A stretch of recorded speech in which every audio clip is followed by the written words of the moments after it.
بسم اللہ الرحمن الرحیم۔ السلام علیکم، آپ دیکھ رہے ہیں الف نیوز اور میں ہوں آپ کے ساتھ ماجد علی۔ شامل کرتے ہیں پاکستان اور دنیا بھر سے بریکنگ نیوز ہیڈ لائنز۔ چین اور روس نے ہائپرسونک میزائلوں کی دوڑ میں امریکہ کو پیچھے چھوڑ دیا۔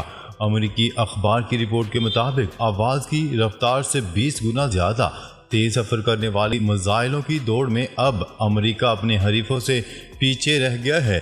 اخبار کا کہنا ہے کہ چین اور روس جیسی طاقتوں کے پاس ہائپرسونک میزائل دنیا میں اسٹریٹجک توازن کے لیے خطرہ ہو سکتے ہیں، اس لیے ہائپرسونک میزائل امریکی دفاعی سسٹمز کی برتری کے لیے چیلنج ہیں۔ اخبار نے کہا ہے کہ ہائپرسونک میزائلوں کا ریڈار اور سیٹلائٹ سے پتہ لگانا مشکل ہے اور میزائل شکن ہتھیار بھی اسے نشانہ نہیں بنا سکتے۔ رپورٹ میں یہ بھی بتایا گیا ہے کہ بحیرہ جنوبی چین میں چینی ہائپرسونک میزائل امریکی فوجی بیڑے کے دفاع کو ناکام بنا سکتے ہیں، جبکہ امریکہ کا رواں سال طویل فاصلے تک مار کرنے والے ہائپرسونک ہتھیاروں کی تیاری کا معاملہ متعدد ٹیسٹ فلائٹس کی ناکامی کے بعد کھٹائی میں پڑتا نظر آ رہا ہے۔ خبر کے اگلے حصے میں بات کرتے ہیں۔ نگراں وزیر اعظم انوار الحق کاکڑ آج خصوصی طیارے پر امریکہ روانہ ہوں گے۔ عالمی رہنماؤں سے ملاقات متوقع ہے۔ تفصیلات کے مطابق نگراں وزیر اعظم انوار الحق کاکڑ خصوصی طیارے پر آج دوپہر 12:30 بجے امریکہ کے لیے روانہ ہوں گے۔ وزیر اعظم 22 ستمبر کو اقوام متحدہ کی جنرل اسمبلی کے 78ویں سیشن سے خطاب کریں گے۔ امریکہ کے دورے پر نگراں وزیر اعظم اجلاس کے دوران عالمی رہنماؤں سے ملاقاتیں بھی کریں گے۔ وزیر اعظم کی اقوام متحدہ جنرل اسمبلی کی سائیڈ لائنز پر چین، برطانیہ اور سعودی عرب سمیت دیگر اہم ممالک کے سربراہان مملکت سے ملاقاتوں کا امکان ہے۔ انوار الحق کاکڑ دورے کے دوران امریکی صدر جو بائیڈن کے عشائیے اور اقوام متحدہ کے سیکرٹری جنرل کے استقبالیہ میں شرکت بھی کریں گے۔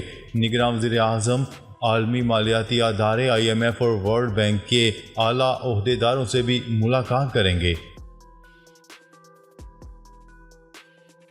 خبر کے اگلے حصے میں بات کرتے ہیں۔ امریکی وزیر خارجہ نے کہا ہے کہ سعودی عرب اور اسرائیل کے مابین معاہدے سے مشرق وسطیٰ میں استحکام آئے گا۔ غیر ملکی خبرساز ایجنسی کی رپورٹ کے مطابق امریکی وزیر خارجہ اینتھنی بلنکن نے صحافیوں سے گفتگو کرتے ہوئے کہا ہے کہ امریکہ سعودی عرب اور اسرائیل میں سفارتی تعلقات معمول پر لانے کے لیے کام کر رہا ہے۔ انہوں نے کہا ہے کہ ان کوششوں کا مقصد تبدیلی لانے والے معاہدے تک پہنچنا ہے۔ سعودی عرب اور اسرائیل میں سفارتی تعلقات کا عمل فلسطین و دیگر معاملات کے باعث پیچیدگی کا شکار ہے۔ اینتھنی بلنکن کا کہنا تھا کہ سعودی عرب اور اسرائیل کے مابین معاہدے سے مشرق وسطیٰ میں استحکام آئے گا۔ خبر کے اگلے حصے میں بات کرتے ہیں۔ ترکی کے صدر رجب طیب اردوان کا کہنا ہے کہ ضرورت پڑنے پر انقرہ یورپی یونین سے علیحدگی اختیار کر سکتا ہے۔ عالمی میڈیا کے مطابق ترک صدر یورپی یونین کے حالیہ رپورٹ کے تناظر میں رواں ہفتے کے آغاز میں پیش کی گئی رپورٹ میں کہا گیا ہے کہ ترکی کے 27 رکنی بلاک کے ساتھ الحاق کا عمل موجودہ حالات میں دوبارہ شروع نہیں ہو سکتا اور یورپی یونین سے انقرہ کے ساتھ اپنے تعلقات کے لیے ایک متوازی اور حقیقت پسندانہ فریم ورک تلاش کرنے کا مطالبہ کیا ہے۔ ترکی 24 برس سے یورپی یونین میں شمولیت کا باضابطہ امیدوار رہا ہے، لیکن حالیہ برس میں انسانی حقوق کی خلاف ورزیوں اور قانون کی حکمرانی سے متعلق خدشات کی وجہ سے اس کے الحاق کے بعد بات چیت تعطل کا شکار ہے۔ امریکہ کے دورے سے قبل صحافیوں سے بات کرتے ہوئے ترک صدر رجب طیب اردوان کا کہنا تھا کہ یورپی یونین ترکی سے الگ ہونے کی کوشش کر رہی ہے۔ ہم رونما ہونے والی حالیہ پیش رفت میں اپنا جائزہ لیں گے اور اگر ضروری ہوا تو ہم یورپی یونین سے الگ ہو سکتے ہیں۔ ترکی کی وزارت خارجہ نے رواں ہفتے کے اوائل میں کہا تھا کہ یورپین پارلیمنٹ کی رپورٹ میں بنیادی الزامات اور تعصب شامل ہیں۔ خبر کے اگلے حصے میں بات کرتے ہیں۔ لندن میں مشاورت قانونی ٹیم نے نواز شریف کو وطن واپسی کے لیے کلیئرنس دے دی۔ لندن میں مسلم لیگ نون کی قیادت کی اہم پیش رفت ہوئی ہے، جس میں قانونی ٹیم نے نواز شریف کی وطن واپسی کے لیے گرین سگنل دے دیا۔ ذرائع کے مطابق قانونی ٹیم نے نواز شریف کو پاکستان واپسی کے لیے کلیئرنس دے دی ہے۔ قانونی ٹیم کے ارکان اعظم نذیر تارڑ اور امجد پرویز نے نواز شریف اور اجلاس کے دیگر شرکاء کو بریفنگ دی۔ کہ نواز شریف کو وطن واپسی پر مقدمات میں قانونی مسائل کے حوالے سے کوئی مشکلات درپیش نہیں۔ اعظم نذیر تارڑ اور امجد پرویز نے کہا ہے کہ نیب ترامیم پر سپریم کورٹ کے فیصلے کا نواز شریف کی واپسی اور کیسز پر کوئی اثر نہیں پڑے گا۔